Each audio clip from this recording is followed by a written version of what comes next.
अघोरी कौन होते हैं और शमशान में क्या करते हैं। आइए जानें अघोरियों की रहस्यमयी दुनिया के अनसुने सच को। इनकी वेशभूषा देख आमजन स्वाभाविक तौर पर डरते हैं, तो वहीं कुछ लोग श्रद्धा भाव से दर्शन करते हैं। लेकिन अघोरियों की रहस्यमयी दुनिया के अनजाने पहलुओं को जान आप हैरान रह जाएंगे। कुछ शब्द ऐसे होते हैं जो कानों में पड़ते ही एक ऐसी छवि को जहन में पेश करते हैं जिन्हें समझना थोड़ा मुश्किल हो जाता है, लेकिन ये आकर्षित करते हैं। अघोर या अघोरी शब्द के साथ भी ऐसा ही है। अघोरी शब्द का संस्कृत में अर्थ उजाले की ओर बताया गया है। वहीं अघोर का मतलब अघोर यानी घोर नहीं हो और सरल हो। हालांकि इनका स्वरूप वास्तव में डरावना होता है, लेकिन अध्यात्म की भाषा में अघोर बनने की पहली क्रिया मन से घृणा को निकालना होता है। अघोरी शमशान जैसी जगहों पर सहजता से रहते हैं और तंत्र क्रियाएं करते हैं। समाज जिन चीजों से घृणा करता है, अघोरी उसे अपनाते हैं। श्वेताश्वतरोपनिषद में भगवान शिव को अघोरनाथ कहा गया है। अघोरी बाबा भी शिव जी के इस रूप की उपासना करते हैं। बाबा भैरवनाथ भी अघोरियों के आराध्य हैं। जानते हैं अघोरियों की रहस्यमयी दुनिया से जुड़े अनजाने पहलू के बारे में। कौन है अघोरी, ये क्या खाते हैं, इनका जीवन कैसा है, और वो बातें जो अघोरियों को अन्य साधकों से अलग बनाती हैं।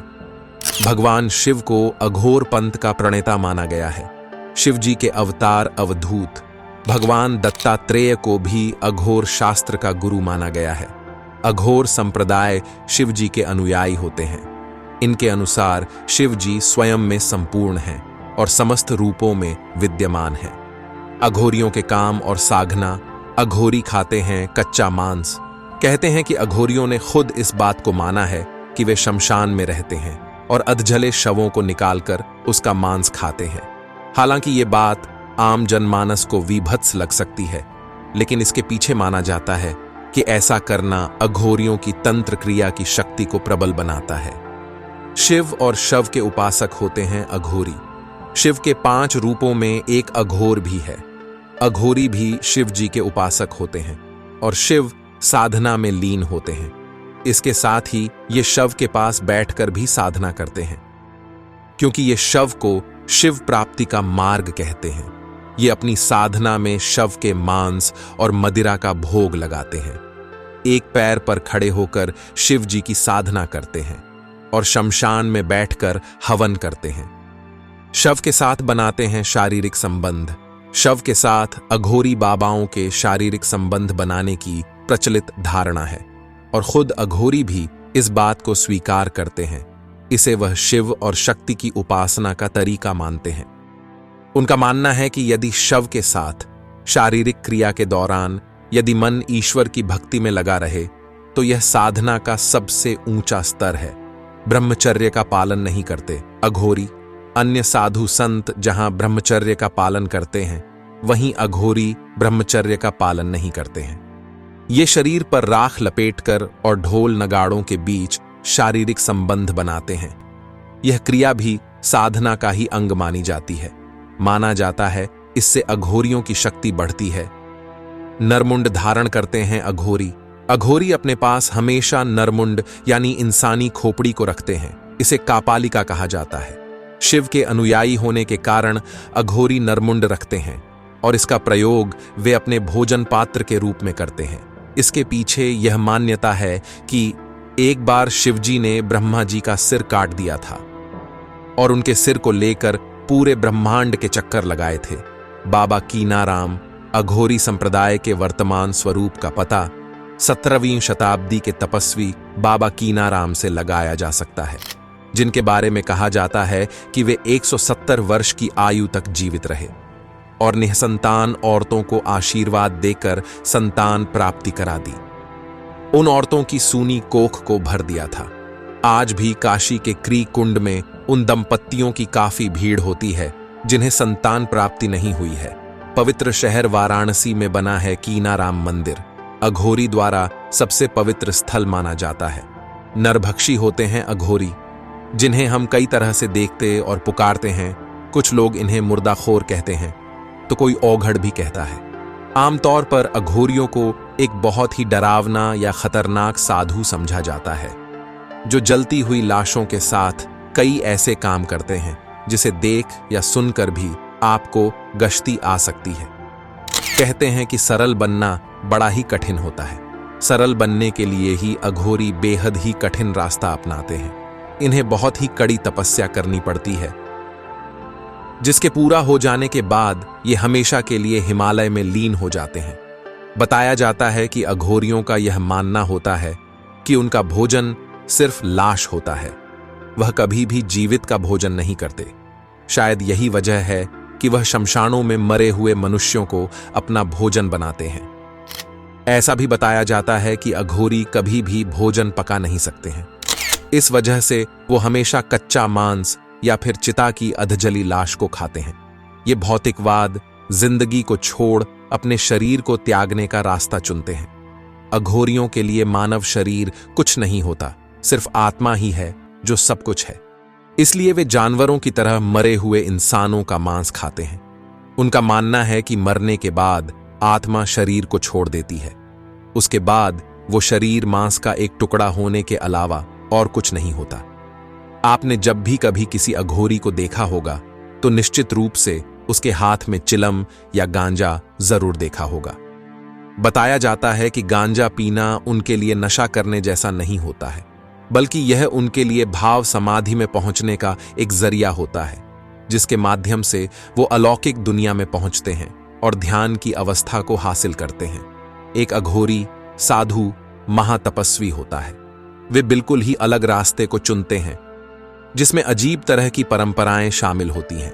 यहां तक कि उनसे एक डरावनी बात भी जुड़ी है कि उनके पास अलौकिक शक्तियां होती हैं और वे काला जादू भी करते हैं। खोपड़ी को बर्तन की तरह इस्तेमाल कर उसमें पेय पदार्थ का सेवन करते हैं। श्मशान घाट पर ही ध्यान मग्न होते हैं और गांजा का सेवन करते हैं। भारत सदियों से अलग अलग साधना पद्धतियों के लिए दुनिया भर में प्रसिद्ध रहा है। देश में हर व्यक्ति अपने मन मुताबिक साधना पद्धति चुनने के लिए आजाद है। कुछ लोग मांत्रिक साधना करते हैं तो कुछ लोग तांत्रिक साधना को अपनाते हैं। देश में कहीं साधु सन्यासी मिलेंगे तो कहीं काले जादू के जानकार, कहीं अघोरी बाबा मिलेंगे तो कहीं नागा साधु। साधक ही नहीं, आम लोग भी इनके पास अपनी समस्याओं का समाधान पाने के लिए पहुंच जाते हैं। अघोरी की शक्तियां, प्रवेश अवती शक्ति अघोर पंथ की 7वीं शक्ति है अवती। इस शक्ति को प्राप्त करना मुश्किल होता है। इसे पाने के बाद साधक त्रिकालदर्शी बन जाता है, जिससे उस साधक को सबकी आंतरिक चेतना के साथ एकाकार हो सकते हैं। इस शक्ति को पाने के बाद अघोरी ये भी बता देते हैं कि आप किस जन्म में क्या थे। श्रवण शक्ति अघोर पंथ की 8वीं शक्ति है। श्रवण शक्ति, इसे प्राप्त करते ही अघोरी सबसे सूक्ष्म और गुप्त श्रोता बन जाता है। इस शक्ति के माध्यम से वह देवलोक तक में संपर्क साध सकते हैं। जिन साधक को श्रवण शक्ति मिल जाती है, यदि उनका शिष्य कहीं दूर से भी उन्हें पुकारता है तो उसकी पुकार इन तक साफ साफ पहुंच जाती है, जिसके बाद वह अपनी शक्ति के अनुसार अपने उस शिष्य की मदद भी कर सकता है। स्वाम्यर्थ शक्ति नवी शक्ति है। स्वाम्यर्थ शक्ति, इसे पाने के बाद अघोरी अपने मन का राजा बन जाता है। वह अपने अनुरूप सारे नियम बनाकर अपने मस्तिष्क पर नियंत्रण कर सकता है। याचन शक्ति अघोर पंथ की 10वीं शक्ति है। याचन शक्ति, इसे पाने के बाद अघोरी अपनी मनोकामना पूरी करने में सक्षम हो जाते हैं। इस शक्ति के माध्यम से अघोरी जो चीज चाहे वो पा सकता है, वह चीज उसे तुरंत मिल जाएगी। क्रिया शक्ति, इस क्रम में 11वीं शक्ति है। क्रिया शक्ति, गुरु दीक्षा में प्राप्त हुआ मंत्र जब अघोरी सिद्ध कर लेते हैं तो उन्हें निरंतर क्रियारत रहने की क्षमता और चेतना भी प्राप्त हो जाती है। इच्छित अवती शक्ति, इस क्रम में 12वीं शक्ति है। इच्छित अवती शक्ति, इस शक्ति को सिद्ध करने के बाद अघोरी वरदान देने योग्य हो जाता है। सरल शब्दों में समझें तो वह किसी भी व्यक्ति की मनोकामना पूर्ति का वरदान दे सकता है। अघोरियों के बारे में मान्यता है कि बड़े ही रूखे स्वभाव के होते हैं, लेकिन इनके भीतर जन कल्याण की भावना छुपी होती है। अगर किसी पर मेहरबान हो जाए तो अपनी सिद्धि का शुभ फल देने में भी नहीं हिचकते और अपनी तांत्रिक क्रियाओं का रहस्य भी उजागर कर देते हैं। यहां तक कि कोई उन्हें अच्छा लग जाए तो उसे वह अपनी तंत्र क्रिया सिखाने को भी राजी हो जाते हैं। लेकिन इनका क्रोध प्रचंड होता है। इनकी वाणी से सावधान रहना चाहिए। इनके आशीर्वाद शीघ्र प्रतिफलित होते हैं। यह अगर खुश हो जाए तो आपकी किस्मत बदलने की क्षमता रखते हैं। आमतौर पर यह किसी से खुलकर बात नहीं करते। अपने आप में मग्न रहने वाले यह तांत्रिक समाज से दूर रहते हैं। हिमालय की कठिन तराइयों में इनका वास होता है। कहते हैं इन्हें साक्षात भगवान शिव भी दर्शन देते हैं और जब तक इन्हें ना छेड़ा जाए किसी का अहित नहीं करते। अघोरी साधना कहाँ होती है? अघोरी श्मशान घाट में 3 तरह से साधना करते हैं। श्मशान साधना, शिव साधना, शव साधना। ऐसी साधनाएं अक्सर तारापीठ के श्मशान, कामाख्या पीठ के श्मशान, त्र्यंबकेश्वर और उज्जैन के चक्र तीर्थ के श्मशान में होती है। अघोर पंथियों के 10 तांत्रिक पीठ माने गए हैं। अघोरी साधना कैसे की जाती है? शिव साधना में शव के ऊपर पैर रखकर खड़े रहकर साधना की जाती है। इस साधना का मूल शिव की छाती पर पार्वती द्वारा रखा हुआ पांव है। ऐसी साधनाओं में मुर्दे को प्रसाद के रूप में मांस और मदिरा चढ़ाया जाता है। शव और शिव साधना के अतिरिक्त तीसरी साधना होती है श्मशान साधना, जिसमें आम परिवारजनों को भी शामिल किया जा सकता है। इस साधना में मुर्दे की जगह शवपीठ की पूजा की जाती है। उस पर गंगा जल चढ़ाया जाता है। यहाँ प्रसाद के रूप में भी मांस और मंदिरा की जगह मावा चढ़ाया जाता है। आप अघोरियों को कुंभ के मेले में भी बहुत बड़ी तादाद में हिस्सा लेते हुए देख सकते हैं, जहां वे नदी में पवित्र डुबकी लगाने आते हैं। जैसे कि पहले भी मैंने कहा कि अघोरियों का संप्रदाय एक मनोदशा की उत्पत्ति भी है। हालांकि सारे अघोरी एक जैसे नहीं होते, कुछ बाकी तपस्वियों की तरह भी दिखते हैं। पूरी तरीके से इनका मुक्ति पाने का रास्ता भी एक समान होता है। इस दुनिया जो कई रहस्यों का पिटारा है, में ऐसे संप्रदाय का होना कोई आश्चर्य की बात नहीं है, जो एक सामान्य जिंदगी से अलग ही जिंदगी जीना पसंद करते हैं।